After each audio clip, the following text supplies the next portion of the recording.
Hello दोस्तों, मैं आ गया हूँ फिर से सोल लैंड 2 के एक और लेटेस्ट एपिसोड के साथ जो अभी तक किसी ने अपलोड नहीं किया है। वीडियो काफी मजेदार और रोमांचक होने वाली है, इसलिए वीडियो को बिना स्किप किए एंड तक बने रहना। तो जैसा कि पिछले पार्ट में हमने देखा था कि एल्डर शुआन के कई कोशिशों के बाद भी यू हाओ ने उनसे अपनी मिलियन ईयर सोल रिंग को छुपा लिया था, जिसके बाद यू हाओ और वैंग डोंग को उनकी फ्यूजन स्किल को यूज करके विक्ट्री दिलाने के लिए बीवी और बाकी सभी यू हाओ और वैंग डोंग को शुक्रिया कर रहे थे। और शार्क 7 मॉन्स्टर के सब्स्टिट्यूट बनने के बहाने से अब शू शांसी को जियांग ननान के साथ मिलके काम करने का और चांस मारने का मौका भी मिल गया है। और ये सातों टूर्नामेंट की प्लानिंग में लग गए थे, जिसमें कि सभी अपने रैंक को अपनी एजेस के हिसाब से अरेंज कर रहे थे। अब आगे एजेस को अकॉर्डिंगली अरेंज करने के बाद शू शांसी स्माइल करते हुए कहता है कि पहले तो हम लोग एक दूसरे को जूनियर और सीनियर कह के बुलाते थे, लेकिन अब से हम एक दूसरे को ब्रदर और सिस्टर कह के बुलाएंगे। इतना कहते ही शू शांसी फिर से चिल्ला उठता है कि अरे एज के हिसाब से तो मैं 3rd रैंक पे आता हूँ, ठीक उन रियल शार्क मॉन्स्टर में से एंसेस्टर टैंग सेन के जैसे। तो शू शांसी का मजाक बनाते हुए बीवी कहता है कि सेम रैंक पर होने से तुम्हारी एबिलिटीज भी टैंग सेन जैसी नहीं हो जाएगी, पर तुम्हारी ये बात मुझे ठीक लगी कि हम एक दूसरे को ब्रदर और सिस्टर कह के बुला सकते हैं, लेकिन ये ज्यादा अच्छा होगा कि तुम सभी हमारे टैंग सेट के मेंबर बन जाओ ताकि तुम लोग ठीक टैंग सेन के फुटस्टेप पर चल सको। तो शू शांसी इस बात पर बीवी को स्माइल देते हुए कहता है कि तुम्हें तो पता ही है कि मैं टैंग सेट क्यों नहीं ज्वाइन कर सकता। और ऐसा कहते हुए शू शांसी जियांग ननान की तरफ देख के शाई हो रहा था। तो आप लोग समझ ही सकते हैं कि शू शांसी जियांग ननान के साथ उसके सेक्ट में ज्वाइन होना चाहता है। शू शांसी के ऐसे बिहेवियर से ही केटो हंस पड़ता है और बीवी से कहता है कि सीनियर ब्रदर, क्या मैं भी आपके टैंक सेट को ज्वाइन कर सकता हूँ। बीवी केटो के मुंह से जैसे ही ये बात सुनता है तो वो हक्का बक्का हो जाता है,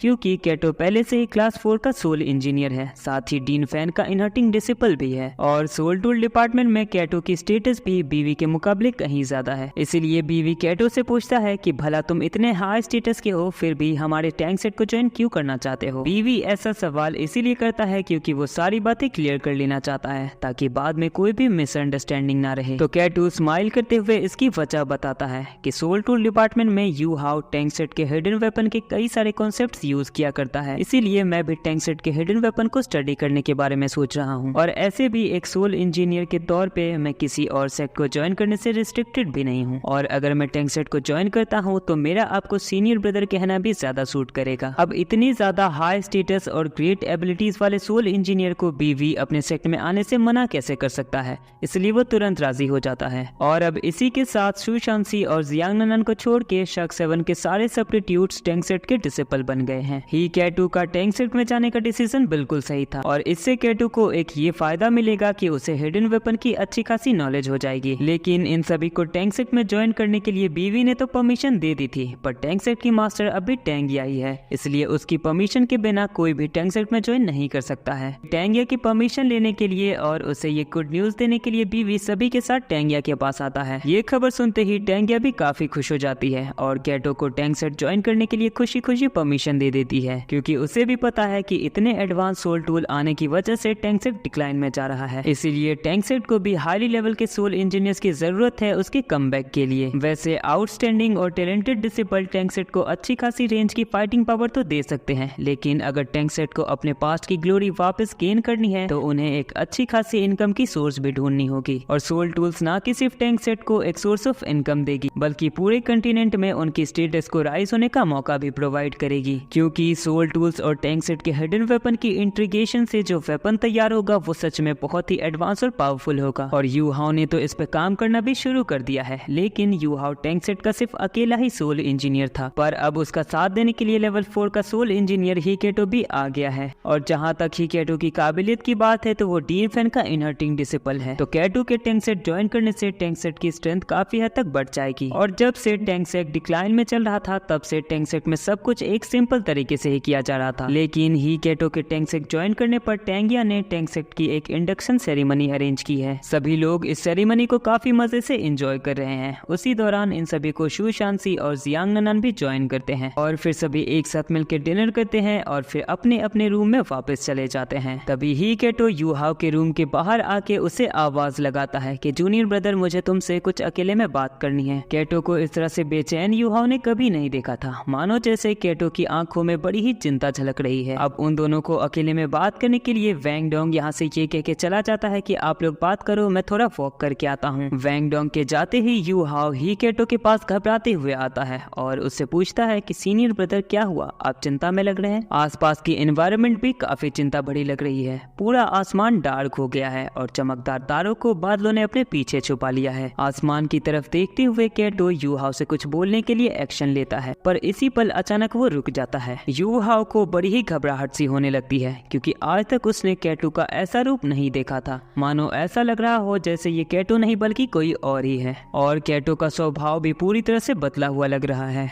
और केटो की खामोशी से यू हाओ की घबराहट और बढ़ने लगती है, इसलिए वो केटो को उसी वक्त टोक देता है। तो अब जाके केटो यू हाओ की तरफ देखते हुए उससे कहता है कि यू हाओ, तुम्हें पता है असल में तुम्हारी इतनी ज्यादा टैलेंट से मुझे जलन होने लगी है। अगर यही सेम अमाउंट की टैलेंट मुझ में होती तो मैं कड़ी मेहनत करके वो सब हासिल कर लेता जो मैं डिजर्व करता हूँ, लेकिन मैं चाह के भी कुछ नहीं कर सकता क्योंकि मेरे पास सिर्फ लिमिटेड टैलेंट है और इसी वजह से मेरा फ्यूचर खतरे में चला गया है। पर सभी टीचर्स का मानना है कि तुम्हारे पास ट्विन मार्शल सोल है, उसमें भी एक अल्टीमेट सोल है। तुम्हारा फ्यूचर तो बहुत ही ब्राइट होगा और शार्क एकेडमी जैसे नंबर 1 एकेडमी में तुम्हारा नाम समय के साथ चमकता रहेगा। केटो की ऐसी बातें सुन के यू हाओ को बहुत ही बड़ा धक्का लगता है और उसे कुछ समझ नहीं आता कि अचानक सीनियर ब्रदर को क्या हो गया है। इसलिए वो केटो से पूछता है कि ये आप क्या कह रहे हैं। तो अब जाके केटो उसकी ऐसी बिहेवियर के पीछे की सच्चाई यू हाओ को बताता है कि तुम्हें पता है हमारे सोल टूल डिपार्टमेंट ने बहुत पहले से ही एक अल्टीमेट सोल सोल्जर प्लान सोच के रखा है। इस प्लान का नाम सुनते ही यू हाओ अचंभा भरी आवाज के साथ केटो से पूछता है कि अल्टीमेट सोल सोल्जर प्लान, ये कैसा प्लान है।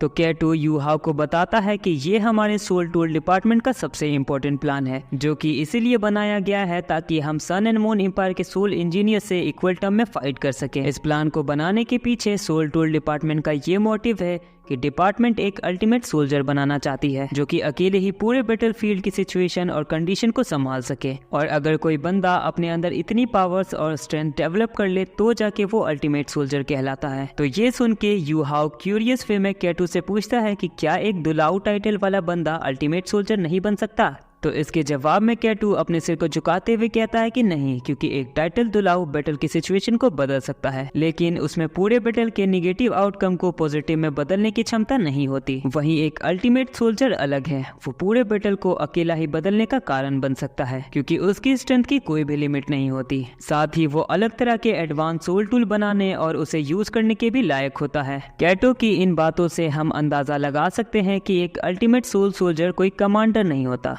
बल्कि एक ऐसा आर्टिस्ट होता है जो पूरे बैटलफील्ड के फाइनल आउटकम को कभी भी बदल सकता है अपनी डिस्ट्रक्टिव पावर से। खैर, ये तो अल्टीमेट सोल्जर और उसकी प्लानिंग हमें पता चली, लेकिन इस बात से केटो का यू हाओ से जलना कुछ समझ नहीं आया। तो दोस्तों, इसकी वजह मैं आपको बताता हूँ। दरअसल इस अल्टीमेट सोल सोल्जर प्लान के लिए सोल टूल डिपार्टमेंट ने ही केटो को चुना था कि वो ही केटो ही होगा जो अल्टीमेट सोल सोल्जर बनेगा। लेकिन यू हाओ के आने से और उसकी अल्टीमेट पावर की एबिलिटीज, साथ ही सोल टूल क्रिएशन में उसकी क्रिएटिविटी को देखते हुए सोल टूल डिपार्टमेंट और डीन फैन ने अब ये डिसाइड किया है कि डिपार्टमेंट अब अल्टीमेट सोल सोल्जर प्लान का अल्टीमेट सोल्जर यू हाओ को बनाएगी और ही केटो यू हाओ का ऑक्सिलरी सोल्जर बनेगा। मतलब ही केटो यू हाओ का हेल्पर सोल्जर रहेगा और यही वजह थी जिससे केटो को यू हाओ से जलन हो रही है। अब इसके आगे की स्टोरी हम अगले पार्ट में देखेंगे। तो अगले पार्ट को सबसे पहले देखने के लिए वीडियो को लाइक करके चैनल को सब्सक्राइब जरूर से कर लेना और कमेंट पे अपना ओपिनियन जरूर बताना।